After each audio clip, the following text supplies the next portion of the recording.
Welcome to This Week in the SFL, along with Mike O'Neill. He's back, baby! Trying to give Hacker a run for his money in the mustache game. I'm Cameron Irvine, giving you a run for your money in the ugly competition. Apparently, according to Skip, he had a fight with a razor. Whatever, I don't care. I'm just here working. It's all I ever do these days. What up, Mike? Week 10 What's going on, Cam? That was something, wasn't it?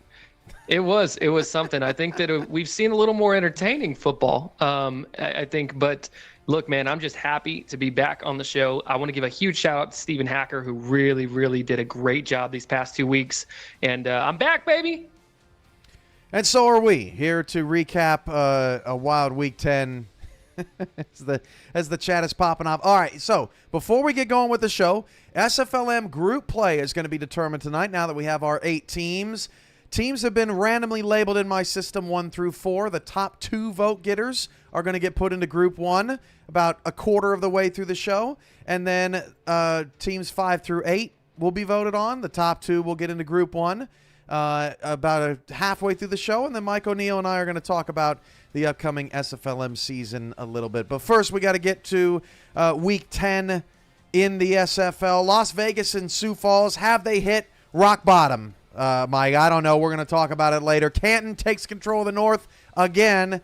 And the floor of the SFL standings is looking pretty good right now as we've got some teams winning at the bottom. But first, let's go to Florida, where Carolina was at the 7-1 Storm last night, down 7-0, and that ball fit into a phone booth to Chase Earl from Matt South to get Carolina's offense moving. Then on third down, it was South going off to Xavier Solomon, and look at the shifty tight end down the sideline all the way inside the 10-yard line with 4.5 to go to make it first down and goal with 4.5 to go.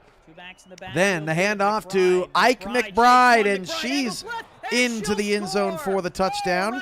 And that would make it 7-7, but Ike McBride would be hurt for the rest of the game. That is Danny Stinson with an interception for the Skyhawks, up 10-7. They really rattled Ron Cochran in this thing. 13-7 now. Ron outside the pocket, man. He is just elite. Art Vandelay with the reception. Makes that play to get him inside scoring position. Still down 6 just before the half. Ron Cochran in the red alert jerseys for the 7-1 Storm. One more time. Rolls out to his left. Fires down the field and has E.J. Minson inside the 5-yard line, down 6. One more play for Florida. Punches it in, and the Storm were in control, 14-13. Yeah, Storm were really looking hot right there on that drive. Ron Cochran, excellent outside the pocket. But how about Carolina's defense in that first half? Really stepped up. Oh, they were good, and they stepped up right here. This is why you don't get aggressive before the half. Bam! Pick!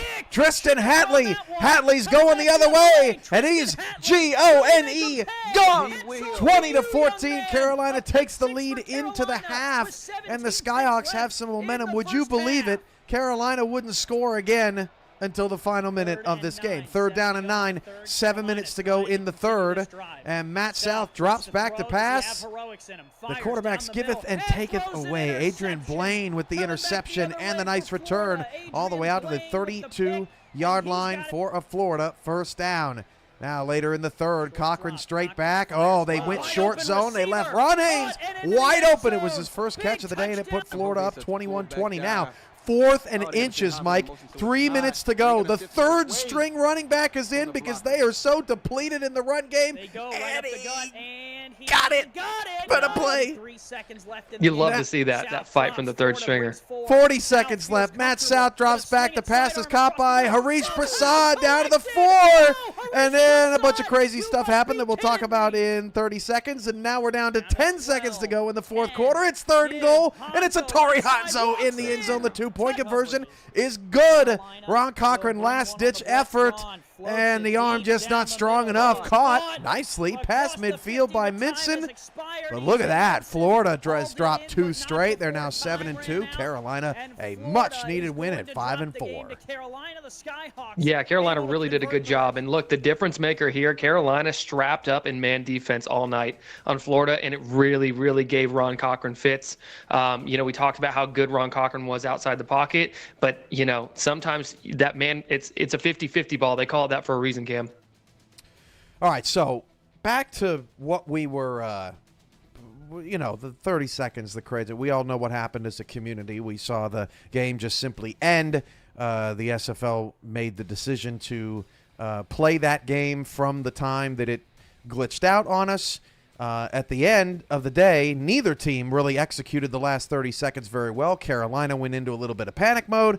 They ended up scoring on 3rd and goal. That's actually the worst-case scenario that Florida could have had, trying to get that ball back, and then they just got the ball back with too little time. But at the end of the day, Carolina gets the victory. But, Mike, as you're kind of watching all that transpire in real time, did you have any thoughts going through your head?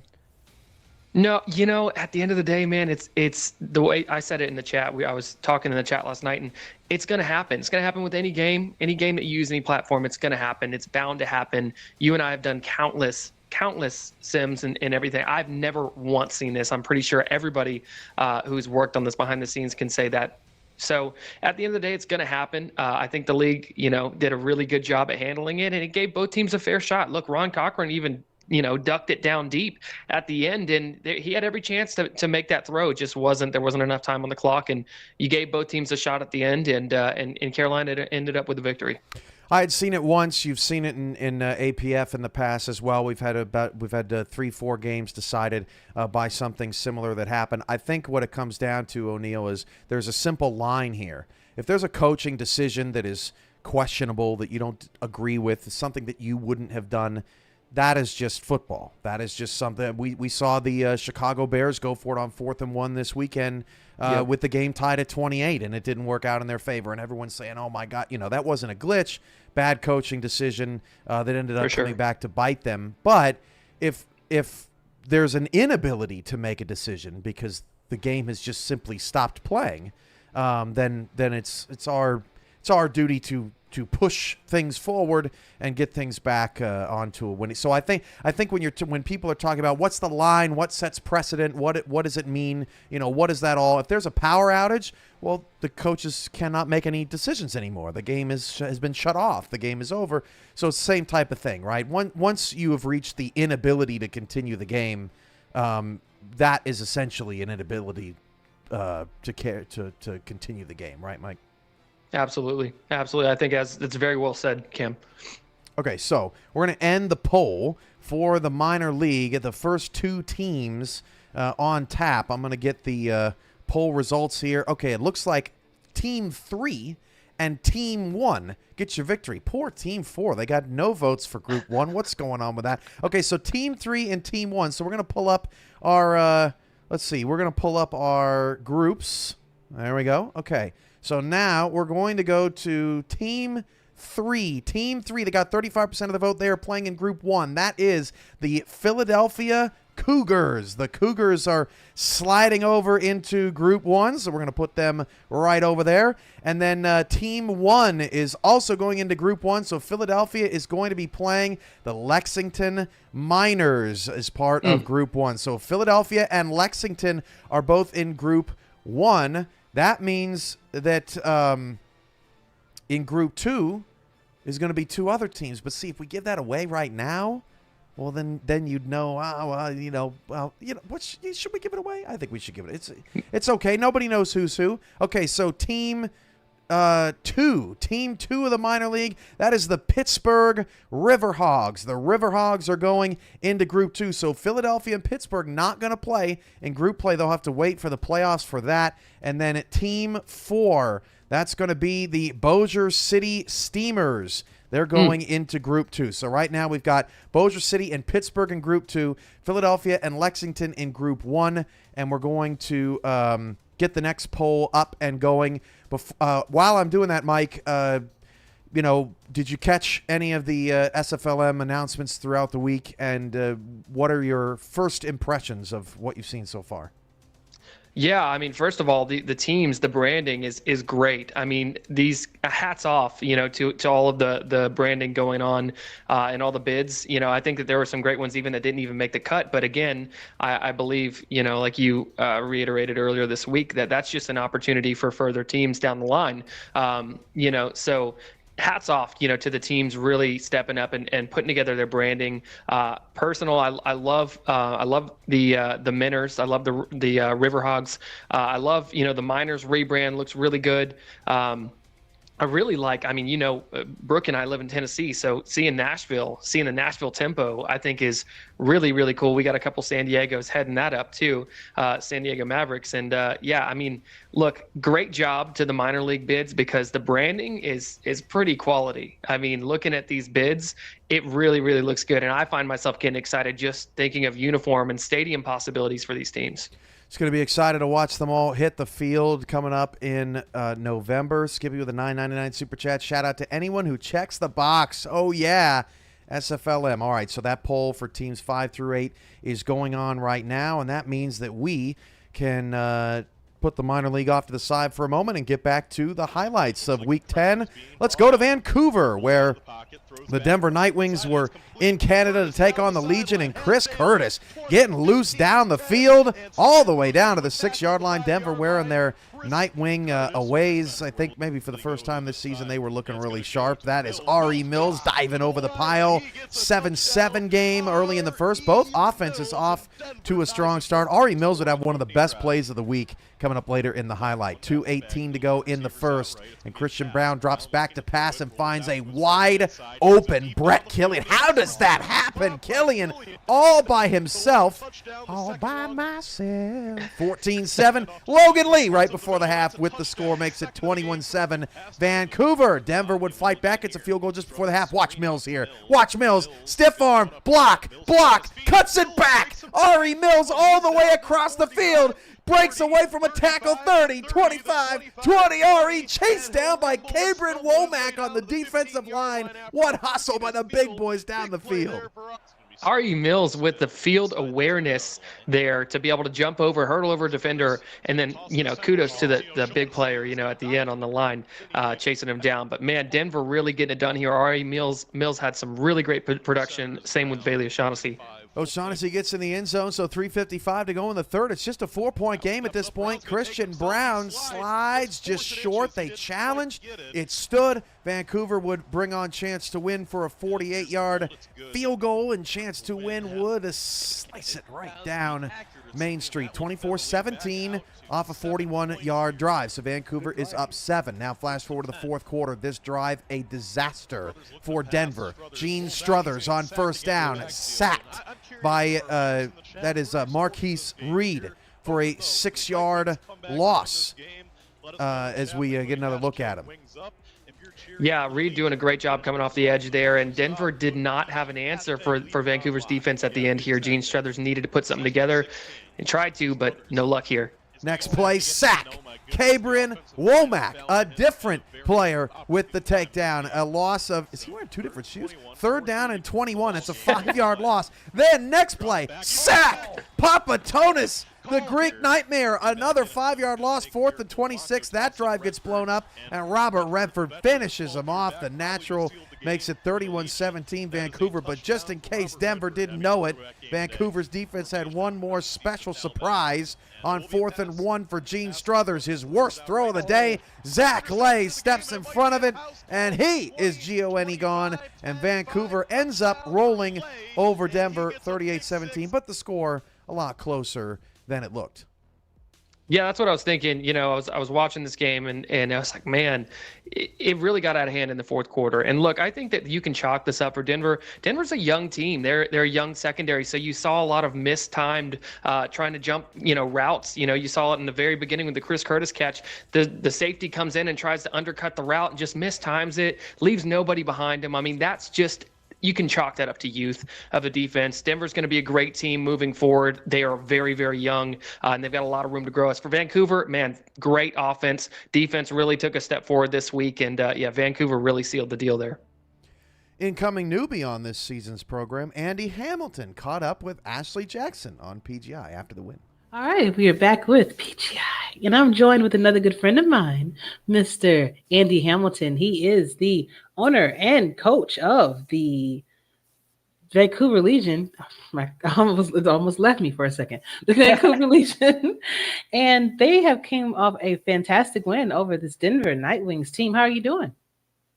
I'm doing well, Ashley. How are you? Wonderful, wonderful. I know you're doing well because looking at that game. So I'm going back and I'm like, why is Andy so happy? Well, Robert Redford scores with 1:58 seconds left in the fourth quarter. And, Denver had a chance, okay. They get the ball back. Let's see what happens. They throw a pick six. Yep. To Zach Lay and to seal the win. So tell me, go back through that part of the game. What was going through your mind at that time? Yeah, I think, we had kind of, or at least I always like to try and think positive and feel like we have a little bit of an edge throughout the game. Obviously, that's a little bit easier to do when you're winning. So we were up on the scoreboard, so we felt confident that we could kind of close the game out. It's always great when the natural finds the end zone for us, so we love to see that. And then, defensively, I always like to just kind of challenge the defense, who's going to be our playmaker, who's going to be the one that, seals this game off for us. Achilles and Cabron had a bunch of sacks in the game. So kind of anticipating some pressure from the defensive line. And Zach jumps in front of one of those passes, takes it back to the house. So really kind of a full team effort from start to finish on that one. And that's always great when you see, the offense and defense and special teams all working together.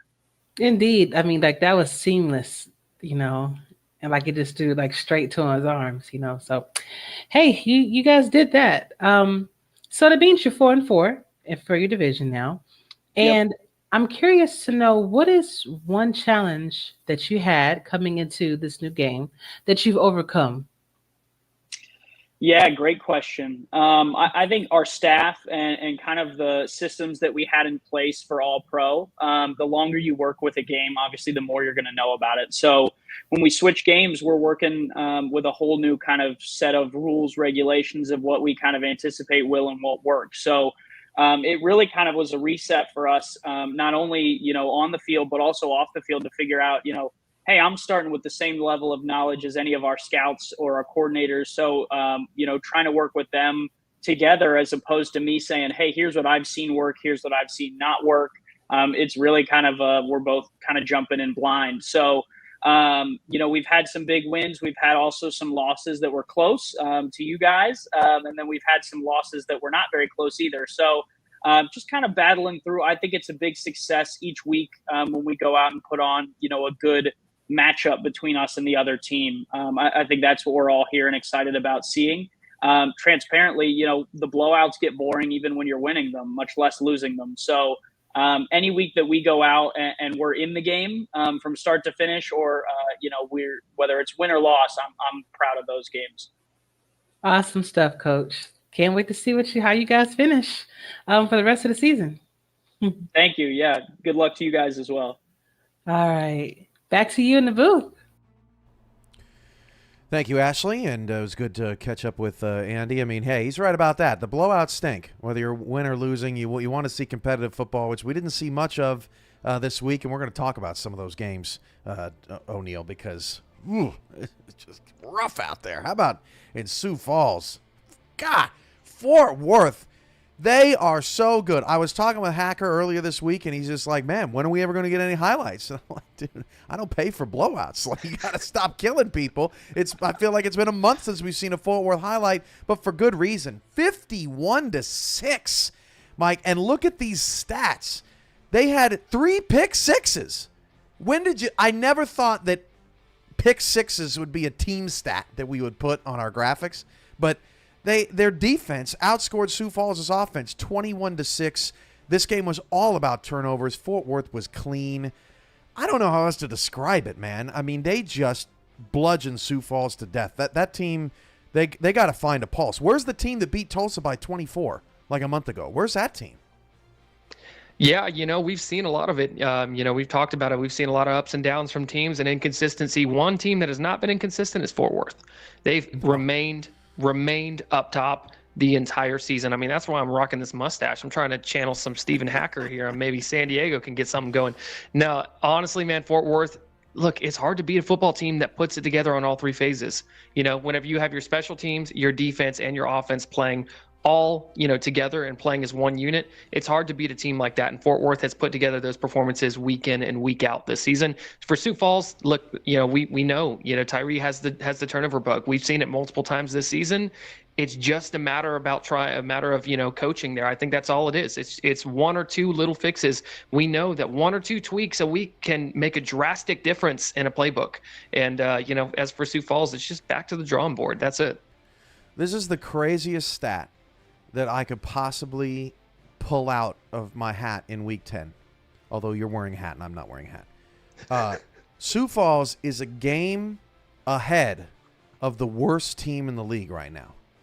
And they are a half game back of winning the division.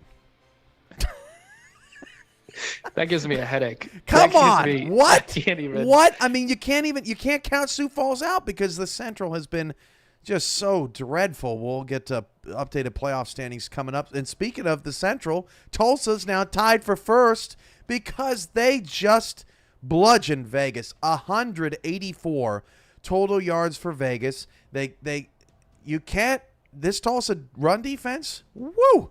Six carries, 2 yards for Hubba Kimbrell to start this one off. And Vegas never got it going. Look at the average field position. Own 40 for Tulsa. 5-0. Another game full of lopsided turnovers. And Vegas just 2 for 10 on third down. You don't often see that in this league either. What is the bigger surprise for you? The Vegas loss or the Tulsa win? Because I'm not really sure where I fall on that either. I would say the Vegas loss. I think that's the bigger surprise because look, personally, San Diego played Tulsa last week. I know how good of a team Tulsa can be. As for Vegas, look, they beat you too. Yeah, I know they did. But let's be honest, whenever they did that, it wasn't 40 carries. It wasn't trying to it was trying to look, Vegas has got to get out there and they've got to start moving the football. They can't just be a one-trick pony. That's what's been going on. Hubba Kimbrell's been run to the ground. I'm surprised the man even has legs anymore. I mean, he has been run into the ground and teams are suspecting it. Tulsa came into this game knowing exactly what Vegas was going to do. It's time for Vegas to shake some things up. They've got to do something different, and come out and show some different looks. As for Tulsa, great job. Kudos to Tulsa figuring it out later in the season. It's a better now than never, and things are heating up in that division for sure. $5 super chat. Justin Reside. Las Vegas has not hit the ground floor. We are still fighting at 4-5. Hashtag Fury all in. So thanks for that, Justin. And look, I mean, he's right. I mean, Vegas is right in the mix. So is Tulsa. It just feels like Vegas and Sioux Falls right now, they have a lower ceiling. Vegas's defense is great, but if their offense cannot find variety and some aggressiveness, they've just been so conservative. If they can't find those things, then it doesn't matter how good their defense is. And then Sioux Falls' defense forces a bunch of turnovers, but if the offense is just going to cough it up and put them in dangerous situations, then Sioux Falls can only go so far too. So it really feels like those two teams are in similar places right now and need to do some soul searching. Baltimore beat Charleston, but this blowout was really different. Warren Murray got hurt in the first quarter, and they didn't need him because Baltimore just started. Jack Wigmore was incredible. They jump out to a 28-0 first quarter lead on Charleston, and after that, Charleston actually outplayed Baltimore, but they got so down so quickly, and Jack Wigmore did whatever he wanted. 12.9 yards per attempt is just way too much. The turnovers, again, lopsided in this one as well, and just Charleston just couldn't recover. That was a tough loss for them to take. Yeah, they just got down early. It's too deep of a hole for them to climb out of. And again, like you said, they did play good, towards the end of the game. And look, Charleston just got it. They've got to get some momentum going to this. Baltimore, I hate saying it, but Baltimore has got it. They're finding their feet, like they're looking like the Baltimore of late previous seasons. And I know nobody wants to hear that, but look, we all have an opportunity. Every team out here has an opportunity to step up and make some plays. And Charleston has the personnel. We've seen them play great this season at times, and we've seen them play terrible at season this times, as the same with a lot of other teams. But Charleston really has to find some consistency, and they've got to protect football. They've got to protect football. They tried a couple of new things. That Brian Murphy got a couple tight end or carries at tight end, but when you have 3 guys in the backfield, you already have a lot of mouths to feed. Yeah. I'm not sure that I'm surprised that we've seen a little bit of lack of touches with Saren Storm, Terrell Sutherland. It's been a lot of Nick Hoagland. So Charleston's kind of in the mix of trying to figure out how to get all those mouths fed. And there's a lot of teams right now that are kind of in that mix. So. That's a look at a few of the blowouts. Okay, let's go back to SFLM here as we've got to wrap this up. Let's end this poll and see what we got. Top 2 vote getters go into Group 1. The top 2 vote. Ooh, tight. Look at that. 27, 25, and a pair of 23s in the mix. So here we go. That means that I gotta get the poll back. Team 5 and 7 are going into Group 1. Okay, Team 5 is the Nashville Tempo. They are going into Group 1 to take on Lexington and Philadelphia. So you got some new blood in there. And then 7, Team 7. Who do we got? Team 7, Albuquerque. The Adams. The man, they're so tough. That's a bit of a tough draw for Nashville, right, Mike? Because Lexington and Albuquerque are returning. Philadelphia's returning too. That was Lincoln from last year. Nashville tough. may have gotten the tough draw there. And then here's your final 2 teams. It's Chicago going in with Bossier City and Pittsburgh, and then your last team is San Jose. So San Jose gets the Group 2 draw, and so yeah, those are your groups. So just a refresher. Of the minor league schedule and how it works this season. You'll play round robin, so you'll play everybody in your group once. Then, based on that seeding, everyone makes the playoffs, but it's a double elimination of sorts. If you're seeds 5 through 8, you got to win twice. You got to go to the top seed's house and win. Then you got to turn around, come back home, and play them again a few days later in order to advance to the semifinals, and then from there it gets even crazier. So we're trying to spice things up. We're trying to make every game seem important, every game mattering to the standings. So now that we've got the group, now that we've got the 8 logos on the screen, and we're getting closer to the minor league season, what do you think, O'Neill? Man, I'm hyped about it. I mean, as you know, I'm a huge advocate for the minor league. I think it's awesome. I think it's great, especially in this new system that we're in with the SFL. I can't wait to see all the talent out there, all the new players, because I can't wait to get that combine fired up again come draft time. So, I think it's going to be great. We're going to see a lot of good football, and it's going to be exciting to see some fresh looks out on the field, some new cities, right? And now people, look, whenever you've got ownership involved and people have ownership in these teams, I mean, there's going to be a lot of pride. There's going to be alma maters that are really important to people. I mean, this is going to get really, really, really interesting for sure. There's going to be a lot of good entertainment. And that combine has received a lot of enhancements and improvements. And we talked about, last season, the things that we'd like to do differently and the things that worked out well. And I can't wait to have it brought back, because it was a lot of fun really breaking that down. And we've seen some of those players really flourish in their rookie season, being utilized quite nicely by their teams.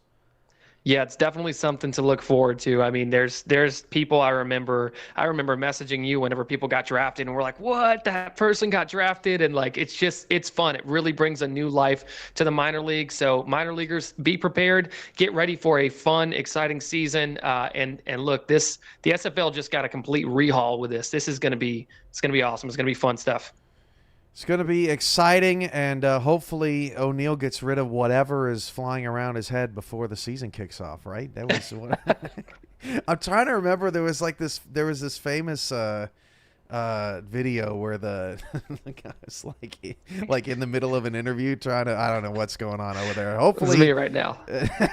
hopefully we get all paid. I'm glad it's not happening to me. Otherwise, I'd become very unprofessional very quickly. You're handling it like a champ. All right, let's go to back to the highlights. Louisiana at Atlanta, as Atlanta tried to get back-to-back division wins. This pass to Liam Hammer was pretty, but watch the replay, O'Neal. This may be the prettiest replay of the week. Break this down for me.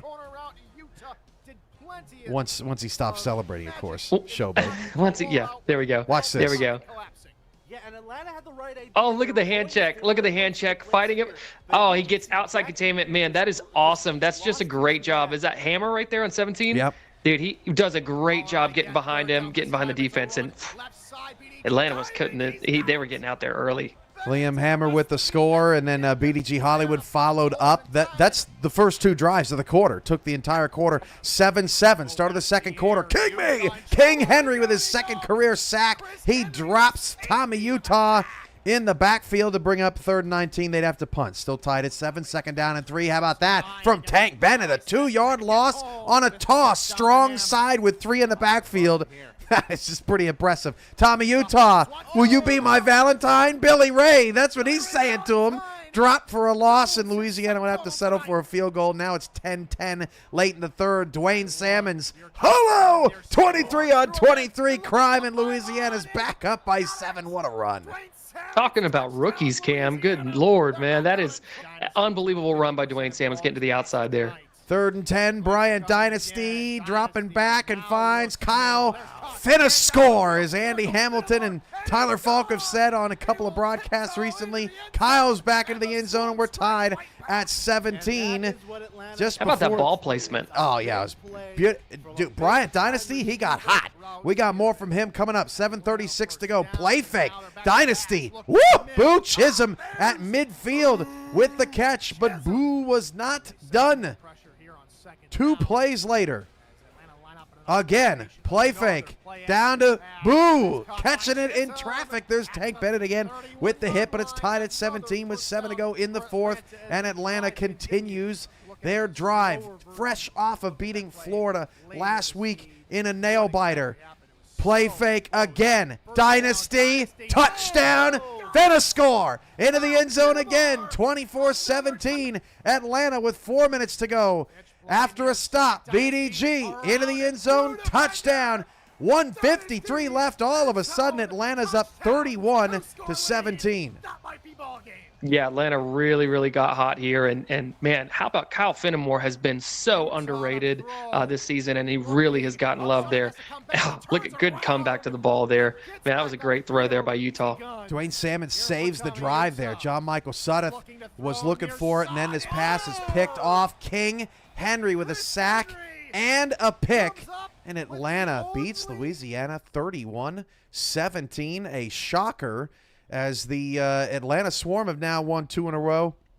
We'll talk a little bit more about them coming up, but quickly on Louisiana, they fall back to 5-4 with the loss. Now, Florida loses, so there's still only 2 games back in the division with 3 games remaining, and they've got Florida in Week 14, so it's not over yet.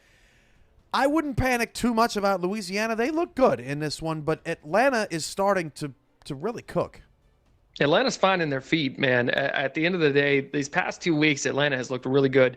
Atlanta has had 2 big tests these past 2 weeks, and they have passed both of them with flying colors. Louisiana, we know. Louisiana, nobody talks about Louisiana's defense this season like they should. Louisiana's defense has really, really been good. For Atlanta to come out and play the way they did, Kyle Fenimore really putting the team on his back in Atlanta. And, man, Atlanta's rolling right now. This division is going to get interesting at the end. Atlanta has an SOV of over 550. If they win out, they would definitely be in the playoff conversation, even at 6-6. They also still have Baltimore left on their schedule. That is a current Monday Night Spectacular game, and if Atlanta keeps winning, that's not going to get flexed out. We got to see what the Swarm can do against the Vultures. So that's a good look for Atlanta. Louisiana will likely be just fine. More on Atlanta in a moment, but first to Minnesota, where, how about that? How often do you see Colin Hart on a 3rd and 2 getting stopped? More 23-on-23 crime in this highlight as Charbs makes the play. So, scoreless. Mickey Melillo, who hit the upright last week. Oh! He stoinked it off the top of the upright. He missed again. Back-to-back weeks for Melillo. Poor guy. Colin Hart, look at that. Stopped again on 3rd and 1 this time. That's Wolf Highwin with the takedown. This was as defensive as a game as you can get. Shovel pass. Buford Van Dam touchdown. Are you kidding me? This game had it all. That was pretty, man. Buford Van Dam doing a good job, and great recognition by Sipe to see him out of the corner of his eye. Still 7-0 late in the 3rd, and Jordan Sipe is sacked. That's Angela Meerkat. 2:20 to go in the 3rd with the takedown. Now 3rd and 6, start of the 4th. 7-0. Still, Minnesota trying to get things moving. Viva, my friends! Jason France, hurry! Hurry! They're going to catch it down to the 13-yard line, but Minnesota now in scoring position. Finally, the legend able to get the offense moving here. Yeah, they've been missing out on getting Jason France involved for the past couple of weeks, and that's what they're missing. I mean, Jason France is their X-Factor player, no doubt, and they need to get him the ball more because he has not been getting it enough. 42-yard catch there for France, his first catch of the game. Later in the drive, 3rd down and 7. Johnny Reno drops back and is picked off by Jeffrey Daggs. More great defense from the Aztecs, still pitching a shutout. Man, great job there by Jeffrey Daggs. There's a reason he is a Hall of Famer there. I mean, just look at the cut on the route. His eyes are watching the quarterback the entire time. Just jumps in front of it. Good job there. Down in the red zone, Buford Van Dam couldn't score there. Daniel Wright with the takedown forces the field goal. So 10-0. Minnesota's got another shot at it. Johnny Reno down the field. That's caught by Jay Taylor. Gets the first down to the 13-yard line with $1:48 to go. Minnesota burns a timeout. Now Reno, goal line, quick man, just got it across. That's a touchdown, and Minnesota all of a sudden right back in it, 10-7. All right, Mickey Melillo has a chance to redeem himself, having a tough couple of weeks. Onside kick. Just kick it 10 yards, Mickey. Just kick. Nope, that's not going to work. So Mexico City takes over, but Minnesota's defense holds to force a field goal. 13-7. So the Legend have another shot at it. Hail Mary attempt. Johnny Reno a little bit closer than Ron Cochran was. This one also caught, but look at how Mexico City corralled Vin Calia on that catch. If they had not done, if he had broken those tackles, he would have been gone. Minnesota would have won the game. Great job by the Aztecs to clean it up at the end. Yeah, just so impressive. I've been really impressed by the Aztecs for the past 2 weeks. Maybe not so much on offense, right? I feel like they could find a little bit more on offense. They've got a lot of good weapons there, but they're just they've had some trouble finding them. And but defensively, they've been playing great. They got some turnovers in this game against a really good Minnesota team. And like you said, I mean, how often are you seeing Colin Hart stuffed behind the line of scrimmage? I mean, that's a really, really tough task. And Mexico City's delivered 2 weeks in a row, so kudos to them. Buford Van Dam, 98 yards on 20 carries. They're starting to get the big guy involved, and he is a big dude. And, you know, I feel like Mexico City, a little shell-shocked at the beginning of the season, lost Phoenix Jones. They really kind of totally lost their identity. Buford Van Dam started to come on. That was a season high in rushing for him. Had that amazing shovel pass or shovel reception as well in that one. So can't wait to see how the Mexico City Aztecs backfield evolves. And for more on the Aztecs, Ramos Lynn caught up with Ashley Jackson on PGI.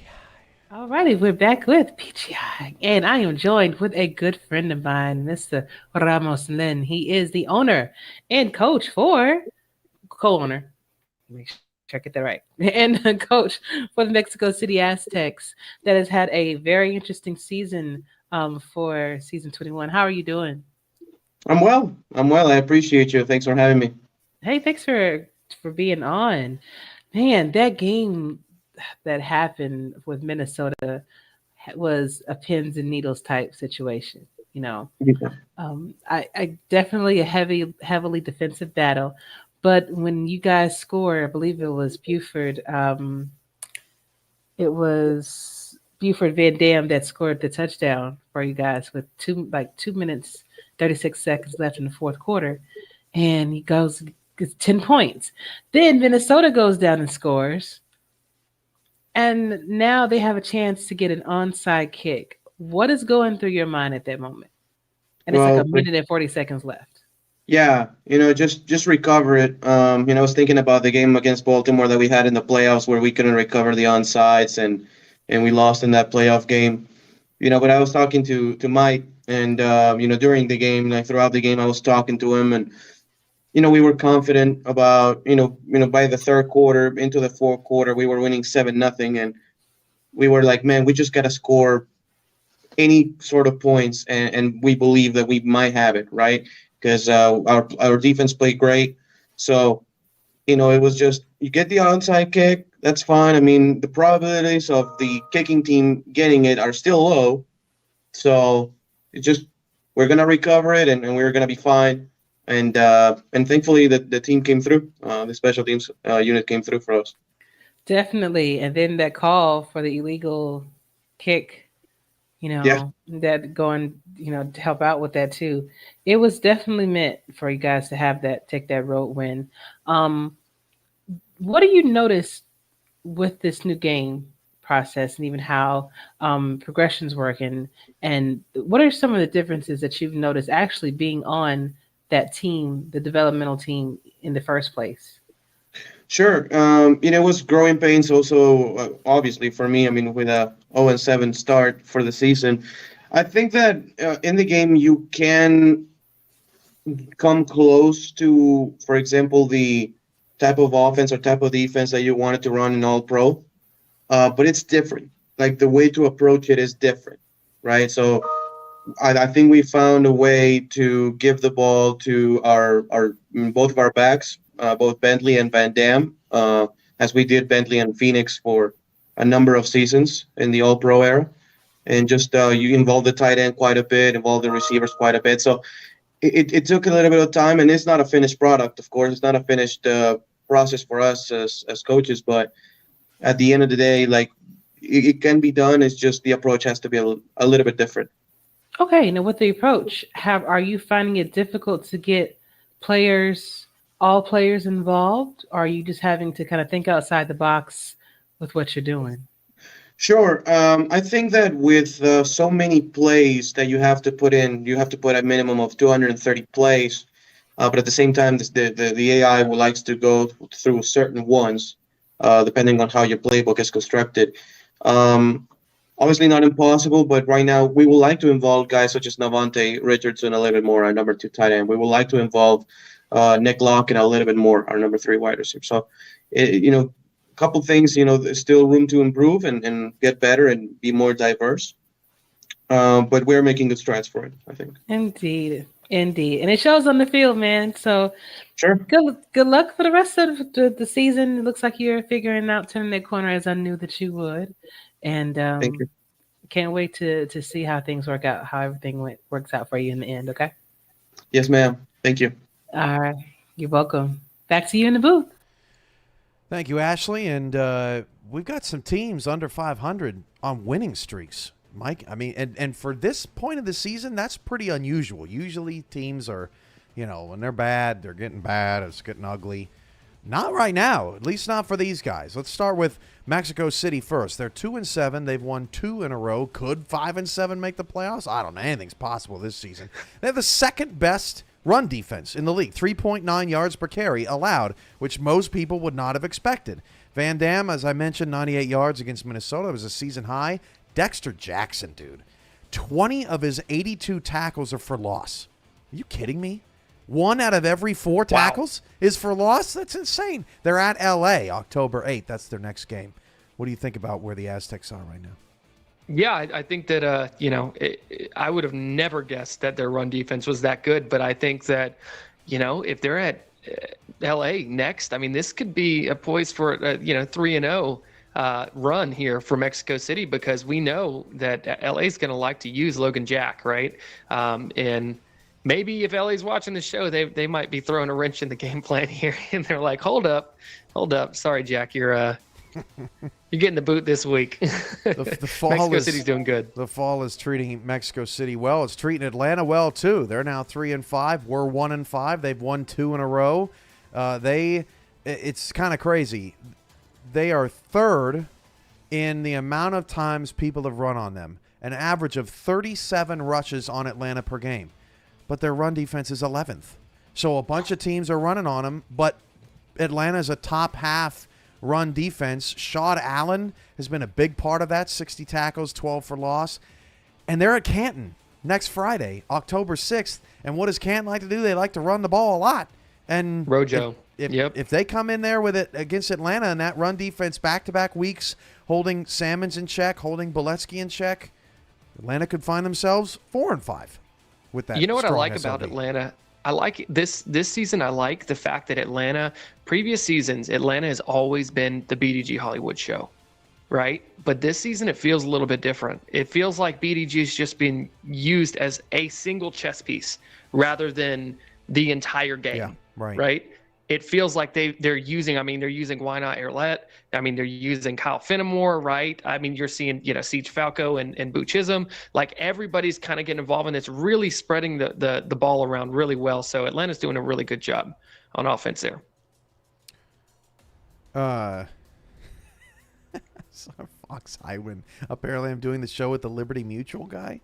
Or do you look like the? Oh yeah, you know what? You kind of do look like him a little bit. Where's your? I need those ostrich? shades. I need the shades. Like the emu. Yeah. You know what? I hadn't picked up on that. Emu. That's a top tier chat, Fox. That was really good. Tulsa has won 2 in a row. They started 1-5. Remember, they had those early buys. It just felt like they were never playing. Now all of a sudden they are. Their red zone touchdown defense, they've given up just 13 red zone touchdowns in 8 games. That's second best in the SFL. Wow. Gabriel Manning is so good. 951 yards, 7 touchdowns. Now he has 2 return touchdowns. The defensive line is starting to heat up. 11 sacks now for that defensive line. And October 7th, next weekend, Tulsa is at Indy. This is it. Both those teams trying to get there. And you'll see in the standings later on in the show, Tulsa's 0-1 in the division. Minnesota's 2-1. So the Desperados with 3 division games left, they got some work to do. That's crazy. And yeah, Tulsa's doing a really good job, really utilizing their key players. Douglas Brown really getting things going now, starting to figure things out. But I mean, talking about Indy too, another team that's not on that you're not talking about right now, or that's not on the graphic right here is Indianapolis. That's another team that has been on a win streak that's been doing pretty good.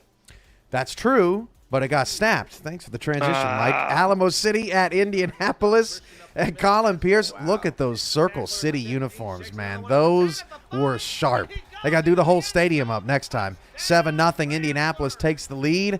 And you know me, I hate alternate colors. I will drag teams through the mud on that stuff, but those look pretty sharp. Ace Fennick, Kendra Wells putting people in a blender all the way down to the 37-yard line. Nicely done. Alamo City settles for a field goal. 7-3 now. Colin Pierce is picked. Jukin Rukin Jr. got to stay away from the turnovers. Can't give Alamo City anything. They get the ball to the 39-yard line, but O'Neal quarterbacks giveth, and they turn around. It's going to be okay. Giveth and taketh away. Ace Fennick on the next drive. Picked right back. Adam Nold. This dude's been playing some pretty good ball at corner for Indianapolis, and they get the ball back. 7-3 late in the first quarter off the turnover. Now 7-6. Flash forward to the second quarter. Colin Pierce. No, it's not Ryan Roosevelt. It's Jeff Banfield, and he's got the Jets. He's out of here. Touchdown Indy. They're up 8. Yeah, it was just a missed time jump there on the route there by the safety. Good job by Indianapolis. Oh, but Pierce is picked. Threw it right to Jukin Rukin Jr. I know he's short, but he ain't that short. All the way to the house for the score. Alamo City cuts the deficit to 14-13 just before the half. Jeff Banfield couldn't get it, and in fact, after a field goal, Alamo City would take the lead 16-14. The bench loves it. Halfway through the third, first down and goal, toss to Brad Jones, and Good Alamo block. City now comfortably in front. Yeah, Alamo City really doing a good job coming back here. Indianapolis was fighting tooth and nail through this entire thing, and really doing a good job. But Alamo City just Pierce picked again, throwing back across his body with pressure coming off that throwing arm side, and Gunny McGuire with that interception. But hey, give it and take it away, right? Ernest McCrae Sr. with the interception gets it back in Alamo City territory, and with 23 seconds to go in the third, this game is still a ball game. Now 7:48 to go in the fourth. Joel Harleman pushing his own lineman. If it's not the brotherly shove, what do you call when the fullback pushes on an offensive lineman for a score? Ace Fennick going to be sacked by Mac Dre, and hey, it's a 2-point game. 5 minutes to go. 3rd and 15 for Alamo City. This was a backbreaker. Ace Fennick across the... Oh, got to make the tackle. Ziggy Ronick gets the first down. That should have never happened. No, you got to be able to cover in that situation. You've got to be able to man up in that situation and make sure you protect the sticks.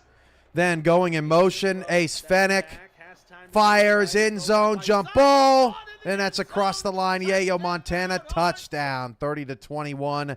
Alamo City gets the win. They improve to 8-1, and Indy slips back in the Central to 3-6. They're only a half game back. No big deal. We gotta keep the show moving. Couple of other blowouts to get to. Canton dominates Motor City on Friday, 34-10. 12 of 15 on third down. This team, when they are humming, they just bully you. They just bully. It's 1920s, just like their Bulldog throwbacks they wore this week. It is just old school bully ball football. They had almost 10 more minutes of time of possession than Motor City, and Canton takes control of the North. Yeah, Canton, what I was really impressed with was Canton's defense, stepping up whenever they had to. But, man, Motor City, it seems like it's been a couple of weeks, where they've just struggled to find where they need to go. And this is a dangerous time to be, mixing things around. If I'm Motor City, get back to what was working early on. As for Canton, kudos, hopping back in that number 1 spot in the division and looking really good doing it too. Last game, Seattle defeated Los Angeles 38-20. 5 red zone trips, 5 touchdowns for Seattle. Doesn't get better than that. 26 first downs. I think the most impressive thing for Seattle was they didn't have an advantage in field position, so they would get the ball on the 29-yard line and they would drive 70 yards, 80 yards.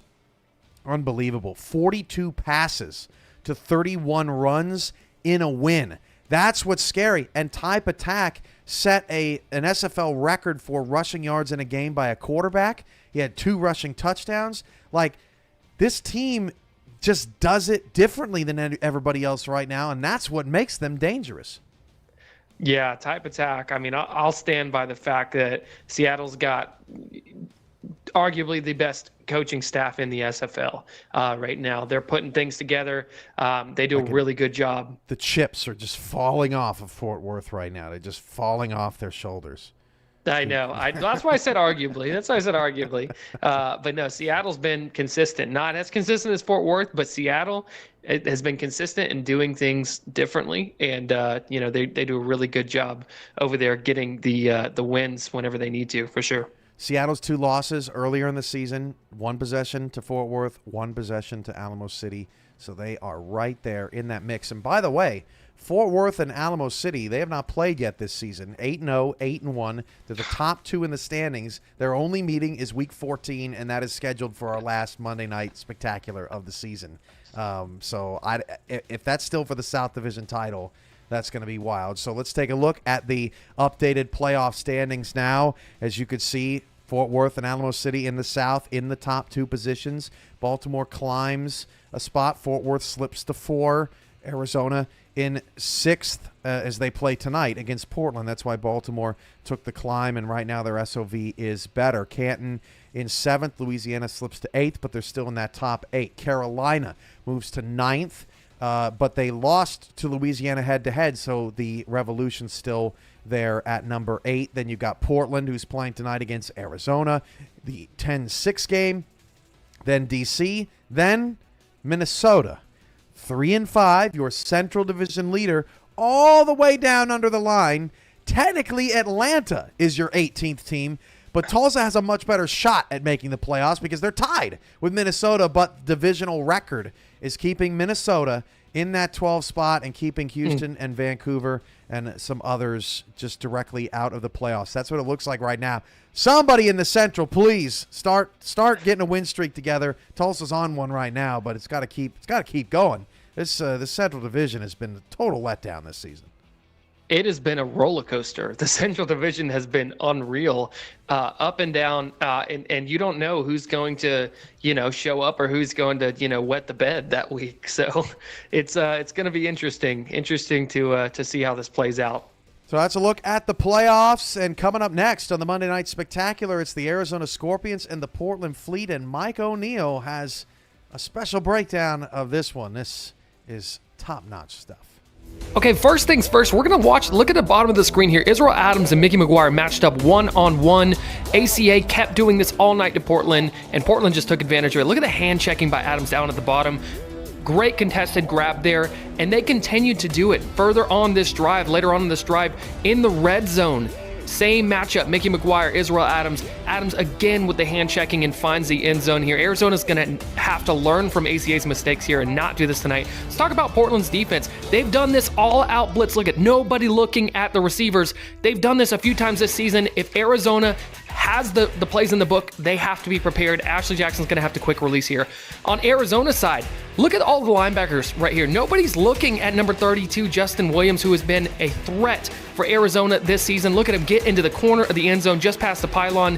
What a play there by Justin Williams. And look at it. It's not just receiving out of the backfield or not just quick release routes like this. Look at him move right here to the wing, right here on the line. And watch this right here. Look at this route here ran by Justin Williams. And look at the pick down at the bottom of the screen. Justin Williams down here had some separation there. It's a little late thrown, but great job nonetheless by Arizona. Look, these are some things that Arizona's going to have to do in the past 2 weeks. Their 2 losses Arizona has had. The past 2 weeks, Justin Williams has had 12 touches. That's it. They've got to fix it. Back in a big way, right, O'Neill? Thanks for the awesome video. You had a little bit more to add on as we look at our extended preview of tonight's big matchup. Yeah, I mean, look, like you said, like I said in the video, right? Israel Adams has really been flying under the radar. Arizona cannot come into this matchup playing man against Portland. That's where they've been eating, because teams have been playing man against them, and it's setting up for hat-on-hat blocking for Ezekiel Love. It's setting up for, Israel Adams having big games like that one-on-one.